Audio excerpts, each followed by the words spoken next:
If you love classical music as much as I do, you may recognize this person behind me. Hi, I'm Paul. I pronounce Dutch words and names the way a Dutchman would pronounce them. Now, who is this guy? What do you know him for? Well, let me tell you, most Americans would pronounce his name as Jaap van Zweden. Jaap van Zweden. In the Netherlands, because he's Dutch, of course, otherwise I wouldn't feature him in this series. In the Netherlands, we pronounce his name as Jaap van Zweden. Listen carefully. Jaap, mouth wide open. Jaap van, not van, van Zweden. Not Sweden, but Zweden. Jaap van Zweden. He was the 26th musical director of the New York Philharmonic Orchestra, one of the most prestigious orchestras in the entire world. So it's a big accomplishment for a Dutchman, especially a guy who started as a violinist to end up in this prestigious position. He ended his post in 2024. He now conducts an orchestra in Seoul and is going to go to France very soon as well to take over the baton for the Radio Philharmonic Orchestra of France. So he's had quite the illustrious career. Now, he's known in New York for instance, promoting the work of women composers. He commissioned 20 works of women composers to celebrate the centennial of the 19th Amendment in the United States. He's also known as the guy who oversaw the reopening of the David Geffen Hall in 2022, which was a big step for the New York Philharmonic, completely revamped that hall and that space, so that happened under his supervision.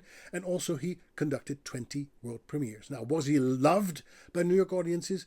Kind of a mixed reception, because he was not very outgoing. He's kind of introverted in personal life and extroverted when he's conducting. And that doesn't always help when you have to schmooze with the audience and suck up to the sponsors, as many people have to do these days, because it's all about money, right? It's all about getting the sponsorships, getting the big money in so that you can keep the orchestra alive. And he was not very good at schmoozing. He didn't like that aspect of the job. And that's why New York not entirely embraced him. Also, during his tenure, COVID broke out, so this big pandemic did not help the orchestra connect with the audience, because they couldn't go to any performance, and they missed out on Jaap van Zweden, and he didn't have as many opportunities to connect with his audience. So I don't think we can hold that against him personally.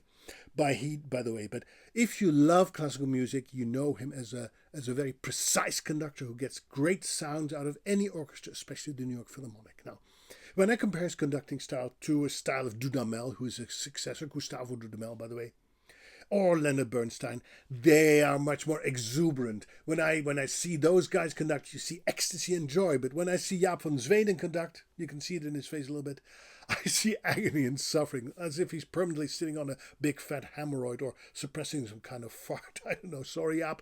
I like what you're doing as a conductor, but I don't enjoy looking at you while you're conducting, because it seems that you're suffering through whatever it is that you're performing. Anyway, the 26th music director of the New York Philharmonic is Jaap van Zweden. Have a great day. Tot ziens. Bye-bye.